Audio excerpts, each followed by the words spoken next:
तो last episode के and पे हमने देखा था कि ग्रैंड मार्शल जो होते हैं वो हमारे बेखा को अपने साथ लेकर जाते हैं और उससे बात कर रहे होते हैं। उन्हें पता होता है कि वो उसकी बेटी से प्यार करता है, हालांकि उन्होंने उसे अपना अडॉप्टेड सन बनाया, उसे अपना बेटा बनाया है। तो वो उसे कहते हैं कि क्या तुम्हें पता है कि जनरल मोजोंग मेरे लिए बेटे की तरह था, बचपन से लेकर वो मेरे साथ था और मैंने उसे खुद ही ट्रेन किया था और उसके बाद जनरल बनने तक वो मेरे साथ ही रहा। मैं उसे अपने बेटे की तरह प्यार करता था और तुमने उसकी मौत का बदला लेकर मेरे पर एक एहसान किया और मैं इस बात से बहुत ज्यादा खुश भी हूँ। फिर साथ ही जनरल बातों में उसे कहता है कि मुझे पता है कि तुम यहाँ पर मेरी राइमी के लिए क्या फीलिंग्स रखते हो, लेकिन तुम्हें पता है कि ये एक एक्सट्रीम टैबू है। मैंने तुम्हें यहाँ पर सारी दुनिया के सामने अपना बेटा, अपना सक्सेसर घोषित किया और तुम यहाँ पर अपनी ही बहन के साथ शादी नहीं कर सकते। लेकिन अगर तुम मेरे लिए एक काम करते हो, मैं चाहता हूँ कि तुम ताजार का सर काट कर मेरे पास लेकर आओ। अगर तुम ताजार का सर लेकर आते हो तो फिर मैं यहाँ पर तुम्हारे लिए एक काम करूंगा, तुम्हारी एक ख्वाहिश को पूरा करूंगा। मैं यहाँ पर राइमी तुम्हें दे दूंगा। क्या तुम समझ रहे हो कि तुम मुझसे यहाँ पर एक डिजायर मांग सकते हो, तुम्हारी एक ख्वाहिश पूरी हो जाएगी। तो हमारा बेका जो होता है सिर्फ यहाँ पर ये बात सुनने के बाद से भी उसकी भी एक उम्मीद जागती है और उसे भी यहाँ पर इस बात के ऊपर लगता है कि वो भी अब राइमी को हासिल कर सकता है, राइमी से शादी कर पाएगा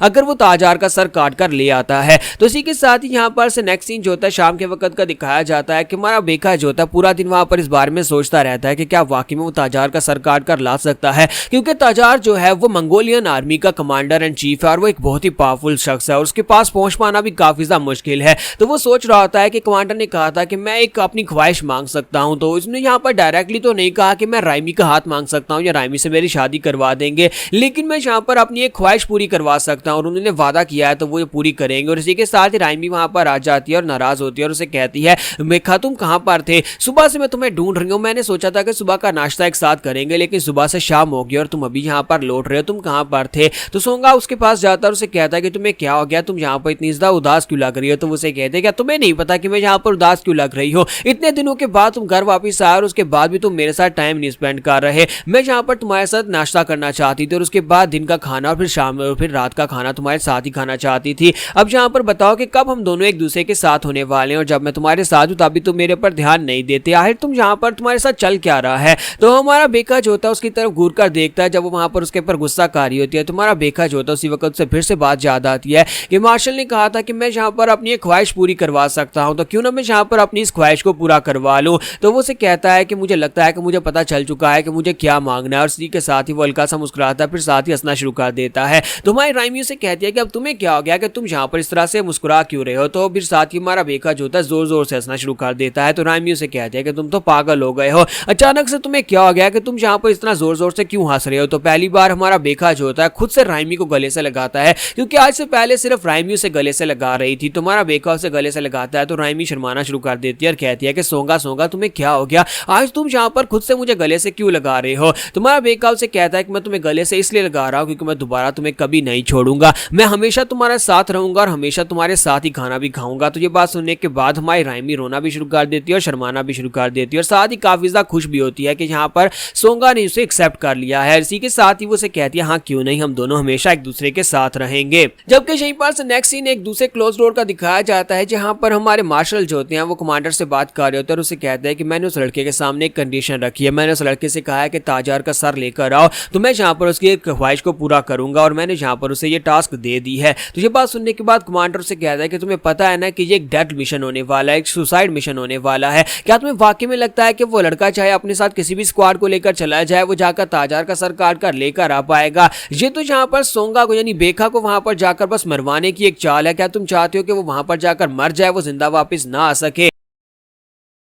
तो ग्रैंड मार्शल उसे कहते हैं कि क्या तुम्हें पता भी है कि यहाँ पर उस लड़के की डिमांड क्या है, वो जहाँ पर इस मिशन के पूरा होने के बाद मुझसे क्या मांगेगा। मेरी इज्जत दांव पर लगी है, मेरी बेटी दांव पर लगी है, तो कम से कम उसके लिए यहाँ पर मिशन मुश्किल तो होना चाहिए। अगर वो अपनी जान को दांव पर नहीं लगाना चाहते तो फिर मैं यहाँ पर अपनी इज्जत और अपनी बेटी को दांव पर क्यों लगाऊंगा। जब वो कमांडर से ये वाली बात करते हैं तो कमांडर भी अच्छी तरह से समझ जाता है, क्योंकि लास्ट टाइम कमांडर ने खुद अपनी आंखों से देखा था बेखा और हमारी जो राइमी थी दोनों एक दूसरे को लवर्स की तरह ही चिपक रहे थे। तो वो समझ जाता है कि यहाँ पर ये क्या बात कर रहे हैं। तो फिर साथ ही वो सोच रहा था लेकिन मुझे लगता है कि ये अपनी बेटी की वजह से यहाँ पर उस लड़के को दांव पर लगा रहा है, लेकिन ये अपनी बेटी को तो बचा लेगा, लेकिन वो लड़का वहां पर ताजार का सर काटने के चक्कर में मारा जाएगा, क्योंकि ताजार के पास पहुंचना भी बहुत ज्यादा मुश्किल है। मुझे लगता है कि डोंगबेंग चुनहू यहाँ पर एक बहुत ही खतरनाक इंसान है, जैसा कि इसके बारे में कहा जाता था, एक फियरलेस इंसान, एक मर्सीलेस इंसान जो कि अपने रास्ते में आने वाली हर एक रुकावट को अच्छे से दूर करना जानता है। लेकिन अब क्या किया जा सकता है। तो दूसरी तरफ दिखाता है कि कमांडर जो होते हैं उसे अपने साथ लेकर यानी बेखा को अपने साथ साथ लेकर उसकी स्क्वाड दिखाते हैं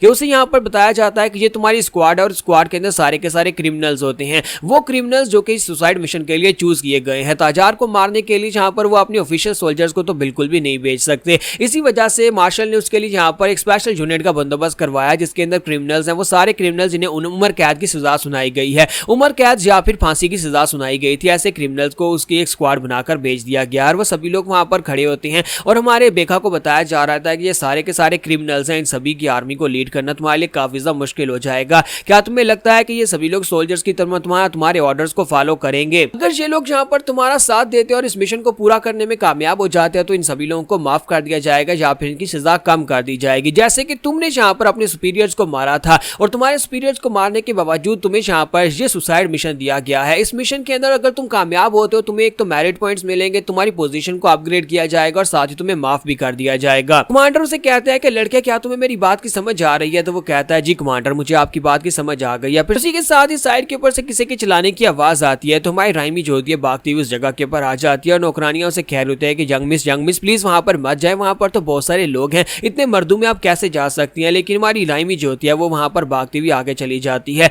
जबकि वो क्रिमिनल्स जो होते हैं उसे देखकर सीटियां बजाना शुरू कर देते हैं। लेकिन हमारी राइमी जो होती है हमारे बेका से मिलने के लिए आई होती है और वहां पर जाने के बाद लंबे लंबे सांस ले रही होती है और वहां पर खड़ी होकर उसे कह दिया कि तुम मेरे साथ ऐसा कैसे कर सकते हो, तुमने मुझे धोखा दिया है, तुमने कल मुझे कहा था कि तुम अब मुझे दोबारा कभी छोड़कर नहीं जाओगे, तुम हमेशा मेरे साथ रहोगे और आज देखो तुम यहाँ पर फिर से एक मिशन के ऊपर जा रहे हो और मैंने सुना है ये मिशन पहले से भी ज्यादा खतरनाक होने वाला है, तुम एक बहुत बड़े झूठे हो। साथ ही वहां पर वो रोना शुरू कर देती है। तुम्हारा बेका जो होता है वहां पर घोड़े से नीचे उतरता है और फिर से उसे गले से लगा लेता है और उसे कहता है ये आखिरी बार है, मैं आखिरी बार किसी खतरनाक मिशन के ऊपर जा रहा हूँ, इसके बाद जब मैं इस मिशन को पूरा करके वापस आऊंगा तो फिर सिर्फ और सिर्फ तुम्हारा होगा। तो वो कहती है क्या वाकई में?